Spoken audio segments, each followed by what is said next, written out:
Welcome, Boston Bruins lovers. We are thrilled to welcome you to our news channel dedicated to the fascinating universe of the Boston Bruins. Our commitment is to provide you with up-to-date and reliable information about every aspect involving the team we love so much. Would it be reasonable to consider future Hall of Famer Phil Kessel as a worthwhile acquisition for the Boston Bruins at this point? This question was initially presented in August, and now, at the height of the season, as NHL teams begin to evaluate whether it makes sense to prolong Kessel's Hall of Fame career, we asked Bruins fans what they think about the possibility of team hire Kessel. Surprisingly, opinions were evenly split in our X-poll. Nevertheless, the possible signing of the experienced winger, an unrestricted free agent from the Boston Bruins, represents the outcome of a remarkable narrative for both parties, although it is unlikely. Phil Kessel, selected by the Boston Bruins as the 5th overall selection in the 2006 NHL entry draft, is eagerly awaiting another opportunity to play in the NHL after turning 36 on October 2, just before the start of the 2023-24 regular season. Just over 2 weeks ago, TSN NHL insider Pierre Lebrun reported that Kessel was considering staying in shape in the Swiss League. Free agent Phil Kessel is still awaiting an opportunity in the NHL, and that door is not closed, Lebrun tweeted. But in the meantime, I heard he's thinking about playing some games in the Swiss League. Nothing decided yet. Before the start of the season, Elliot Friedman reported that the three-time Stanley Cup champion would be willing to forego his impressive Ironman run and accept the role of 13th forward on an NHL team.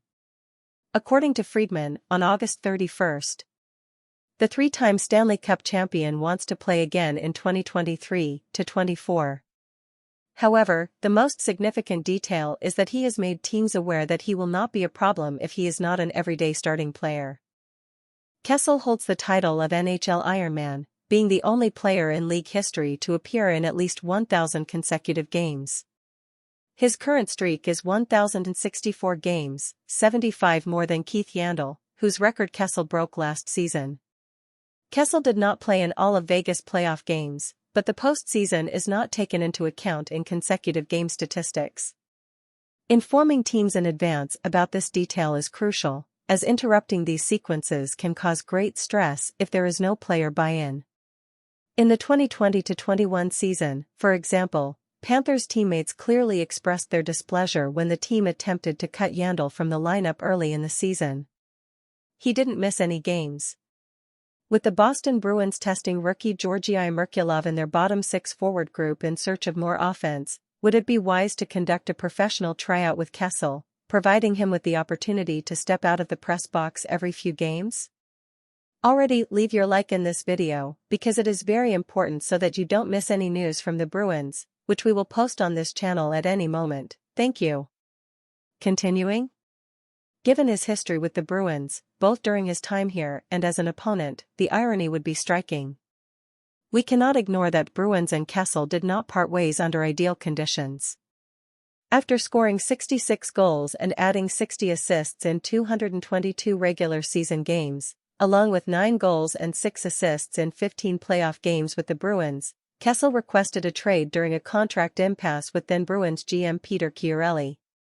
Chiarelli found a buyer in then Toronto Maple Leafs general manager Brian Burke and traded the disgruntled winger in exchange for a 2010 first-round pick, Tyler Seguin, a 2010 second-round pick, Jared Knight, and a first-rounder in 2011, Dougie Hamilton. The 21-year-old restricted free agent then signed a 5-year, $27 million contract with the Leafs. All 3 players selected with these picks by the Bruins were eventually traded, with Seguin and Hamilton leaving before reaching their prime. The past is history, however, and Kessel is recognized as part of the elite 100 best Bruins of all time. His goal in Game 6 of the 2008 Eastern Conference quarterfinal series against the Montreal Canadiens made TD Garden vibrate and contributed to the franchise's renaissance that has resulted in the success of the past 16 years. It's wonderful to have you here. I am extremely happy with your presence and would love to know your opinion in the comments. I sincerely ask that you help us stay active. It doesn't hurt to leave a comment, like, share, and subscribe to the channel. Know that your collaboration is essential for us, as we dedicate part of our lives studying, researching, writing and seeking to offer quality content with the sole objective of being useful in some way. Is it disappointing to think that we don't even deserve a like? Thank you very much for your understanding. Thank you for collaborating.